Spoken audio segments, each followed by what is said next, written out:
श्रीमद् भागवतम स्कंद 2 अध्याय 9। श्री भगवान के वचन का उदाहरण देते हुए प्रश्नों के उत्तर।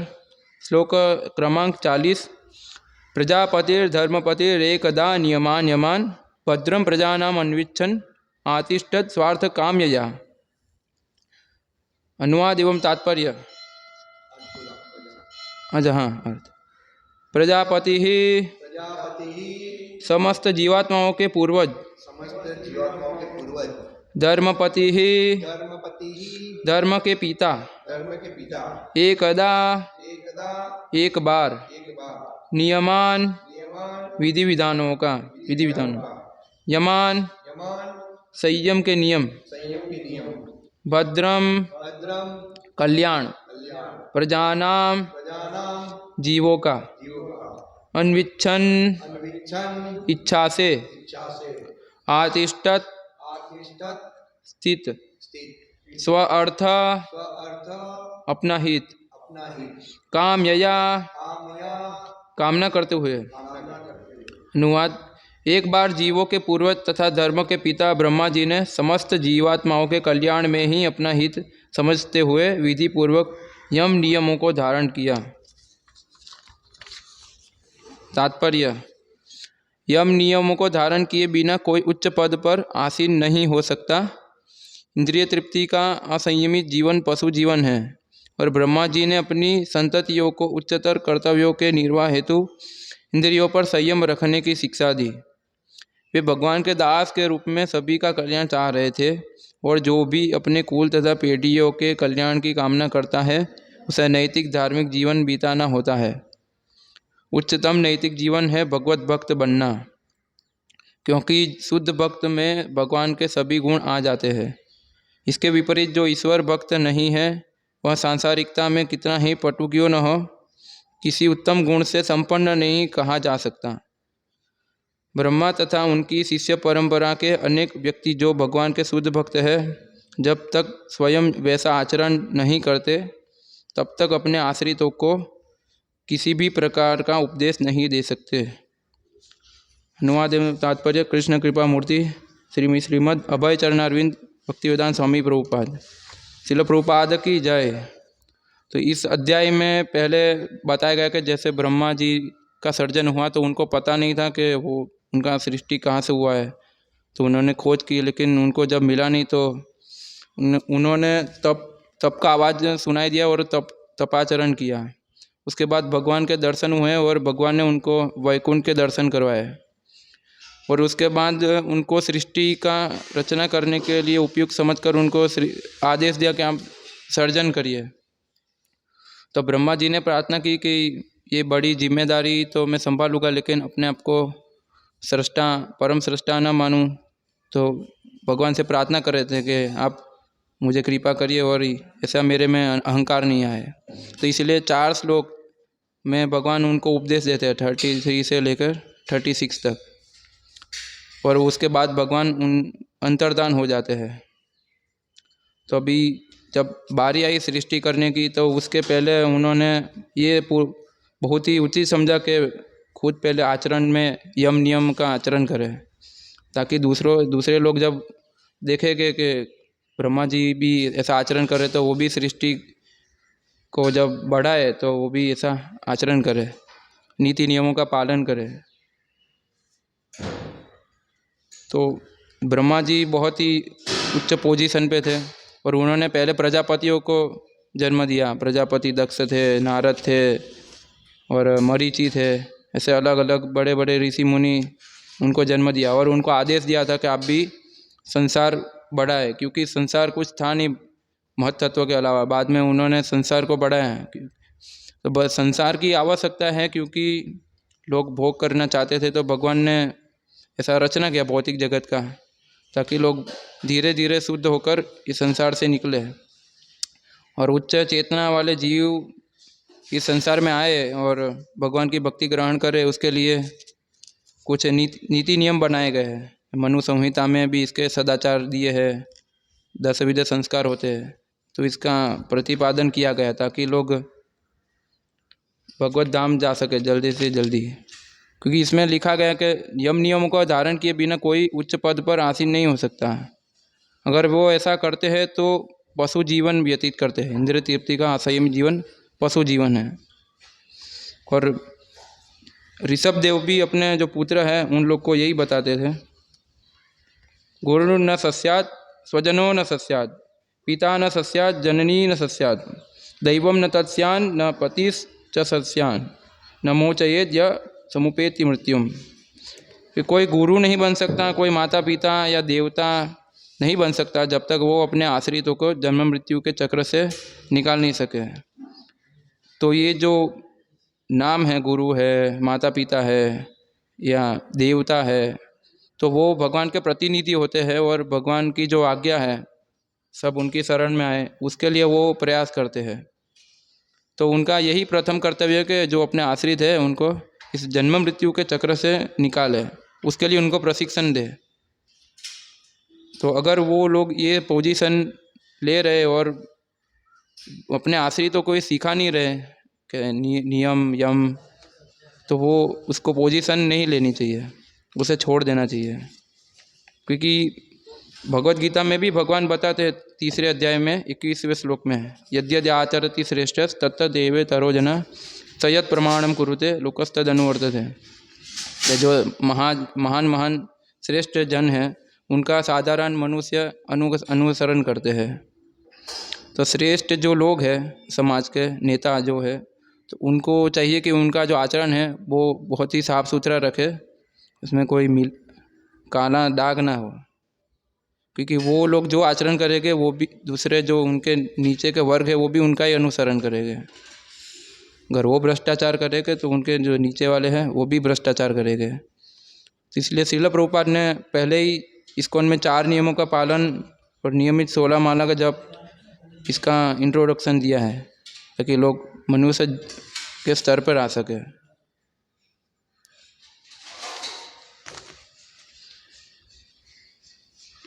और 4थे अध्याय में भी भगवान बताते हैं कि ये जो भगवत गीता है वो राजर्षियों को दिया गया है, क्योंकि राजर्षि लोग इसका पालन करते हैं और अपने आचरण से दूसरों को सिखाते हैं, उससे बहुत इफेक्ट होता है।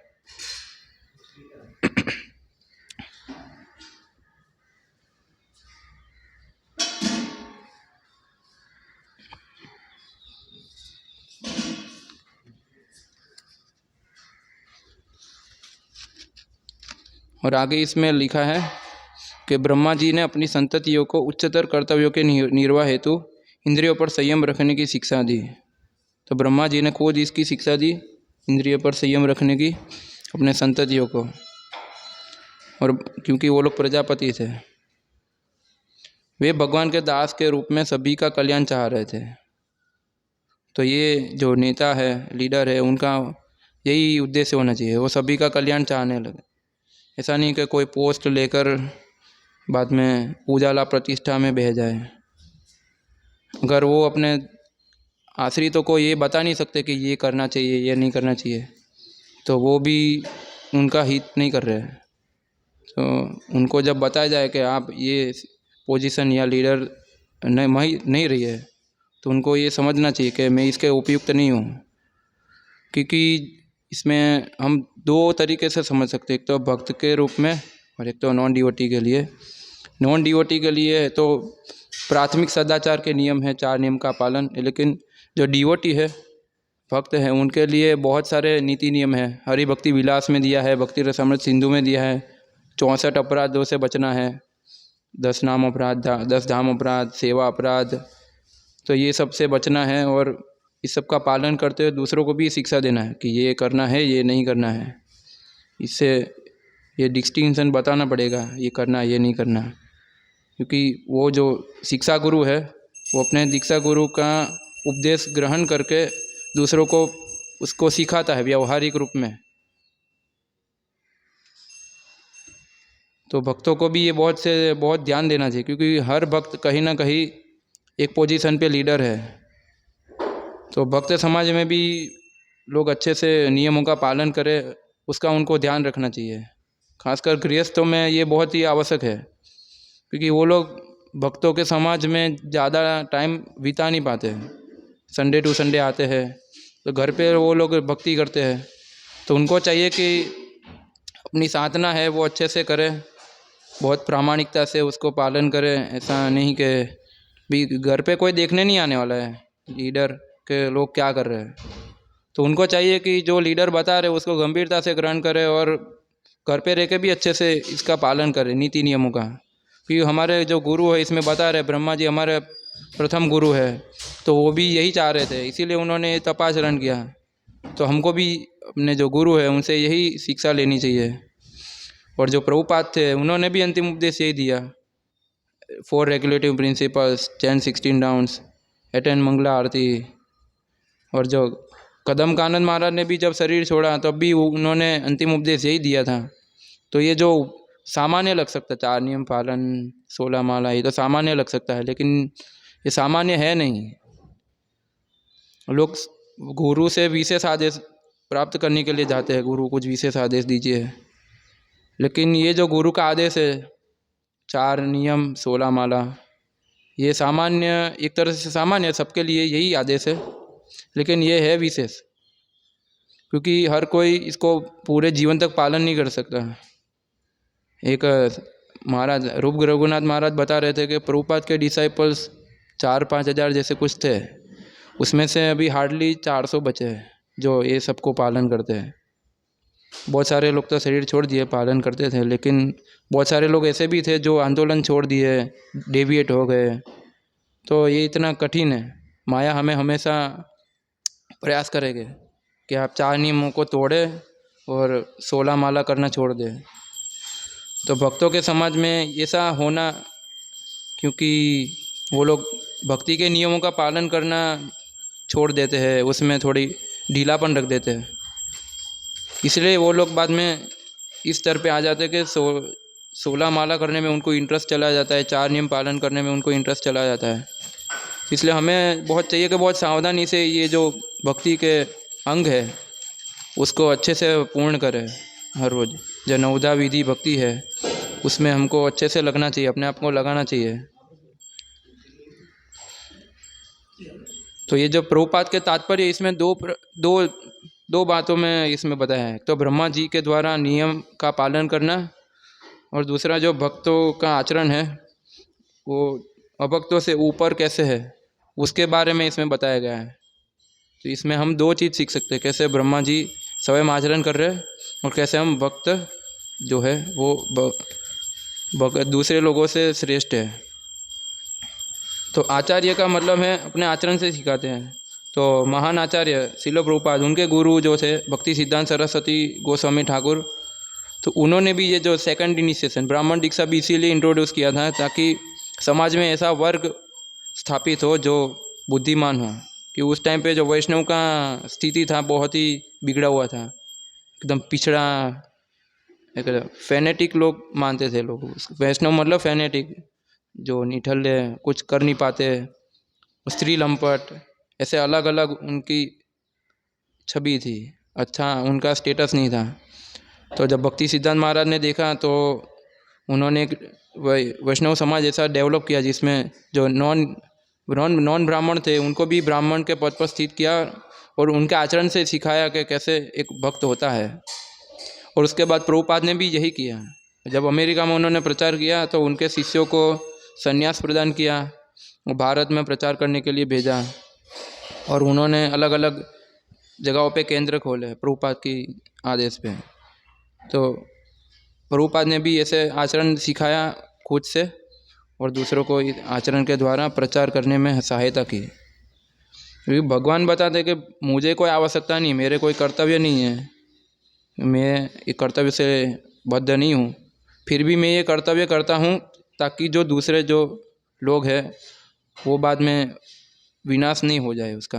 तो भगवान अगर कर्तव्य नहीं करेंगे, आवश्यकता नहीं है, लेकिन दूसरे लोग अबोध जनता सोचेंगे कि हम भी ऐसा ही करेंगे, तो वो भी भगवान के जो आचरण का अनुसरण करके वो लोग, उनका विनाश हो जाएगा। भगवान का तो विनाश नहीं होगा, भगवान इससे अलिप्त है, लेकिन लोगों को पता नहीं है। तो इसलिए भगवान भी ये जो कर्तव्य है अपने उसका अनुसरण करते हैं, आचरण करते हैं। और जो प्रभुपाद हैं वैसे शुद्ध भक्त भी जब प्रचार करने जाते हैं तो वो भी ऐसे कर्तव्य का आचरण करते हैं। और प्रभुपाद को ऐसा आवश्यक नहीं है कि वो 4 नियम का पालन करें, तो भोग लगा के खाएं। फिर भी दूसरे लोग वैसा कॉपी ना करें, इसलिए वो भी ये सब का आचरण करते हैं। तो ये होते आचार्य।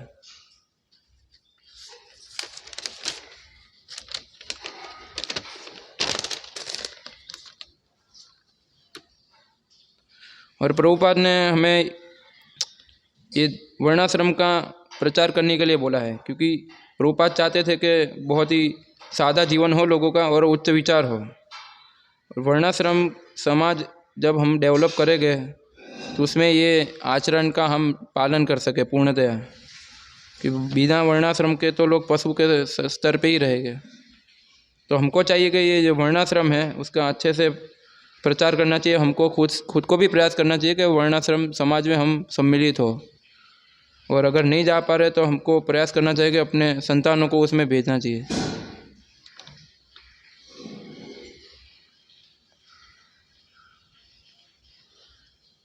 तो एक बार आता है कि गांधी जी थे, उनके पास एक व्यक्ति कंप्लेन करके गए कि ये जो मेरा बेटा है वो बहुत गुड़ खाते हैं, मीठा खाते हैं। तो उन्होंने बोला आप एक हफ्ते बाद आइए।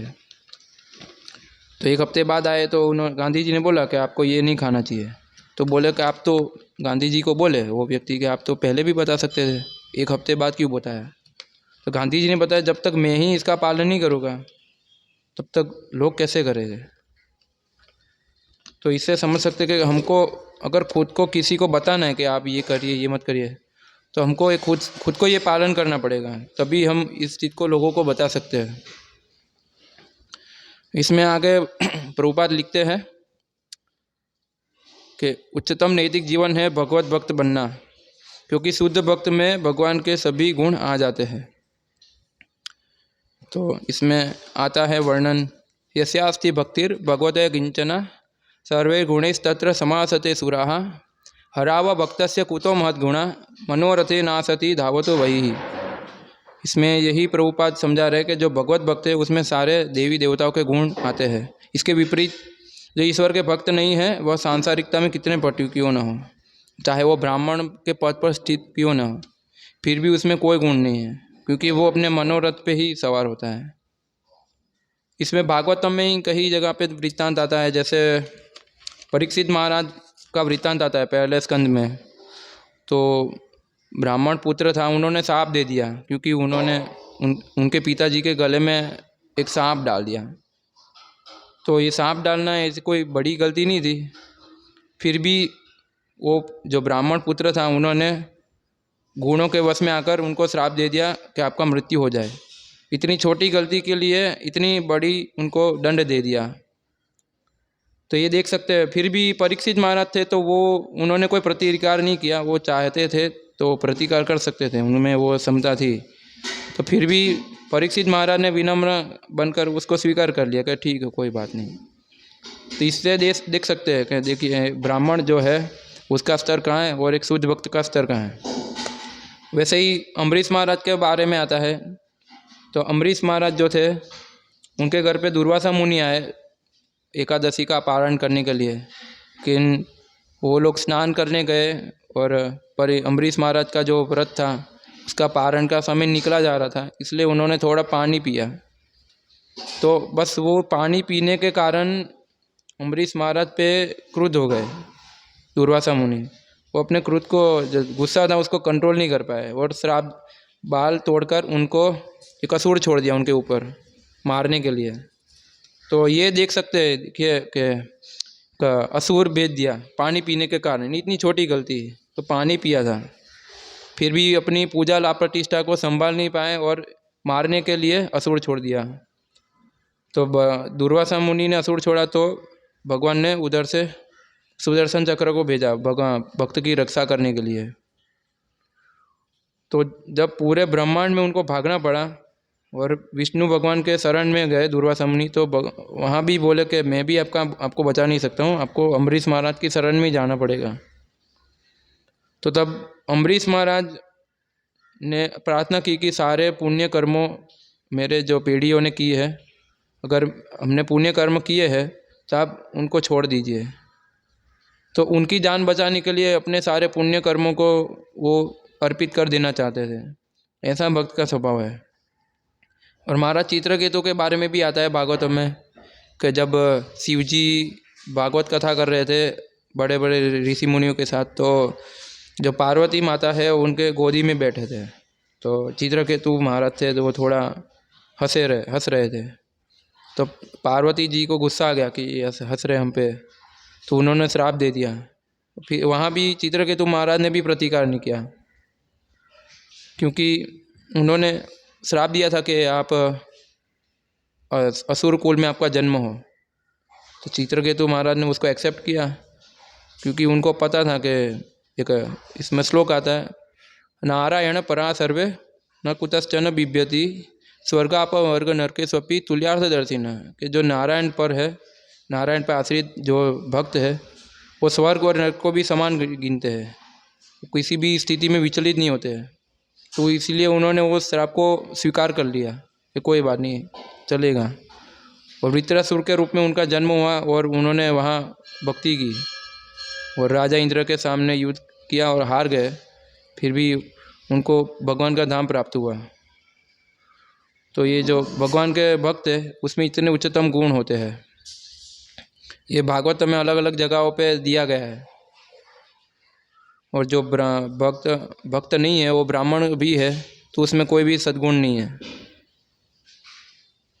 ब्रह्मा तथा उनकी शिष्य परंपरा के अनेक व्यक्ति जो भगवान के शुद्ध भक्त है, जब तक स्वयं वैसा आचरण नहीं करते तब तक अपने आश्रितों को किसी भी प्रकार का उपदेश नहीं देते। तो हमारे शिष्य परंपरा में ऐसा कोई भी गुरु नहीं है जो आचरण नहीं कर रहा है फिर भी वो गुरु है। तो हमको भी प्रयास करना चाहिए कि हम भी आचरण करें और हमारे जो आश्रित है अलग अलग स्तर पे उनको ऊपर उठाने के लिए उनको शिक्षा दें, क्योंकि हम ही आचरण नहीं करेंगे तो दूसरे लोग भी आचरण नहीं करेंगे। हम बाहर का खा लेंगे तो वो लोग भी बाहर का खा लेंगे। तो प्रभु जी ने किया, लोग एग्जांपल देते हैं कि उन्होंने प्रभुपाद ने तो समोसा खाया था, प्रभुपाद ने स्प्राइट पिया था, तो हम भी पी सकते हैं। इसलिए हमारे जो गुरु महाराज है वो भी बहुत ध्यान देते हैं कि कहीं पे भी छोटा सा भी डेविएशन ना हो। इसलिए हमेशा वो तत्पर रहते हैं कि अपने जो शिष्य है उनको प्रवचनों के माध्यम से ऊपर उठाए और हमेशा ये बताए कि ये करना है ये नहीं करना है। तो हमें भी ये ध्यान देना चाहिए और हमको भी ये चीज़ को पालन करके हमें भी बताना चाहिए ये करना है ये नहीं करना है। ये नहीं बोलेंगे और लोगों को हमको भीड़ इकट्ठा करते रहेंगे, लोग आइए आप भी जुड़िए जो करना है करिए, तो इससे एक गलत समाज का निर्माण होगा। जो ऑलरेडी बाहर भी है तो हमको ऐसे गलत समाज का निर्माण नहीं करना है। जो समाज पशु समाज है उसको ऊपर उठाना है। तो हमको ये जो ब्रह्मा जी के द्वारा उपदेश है उसको बहुत ध्यान में रखते हुए आगे बढ़ना चाहिए। हरे कृष्ण। प्रश्न है किसी का? प्रश्न है?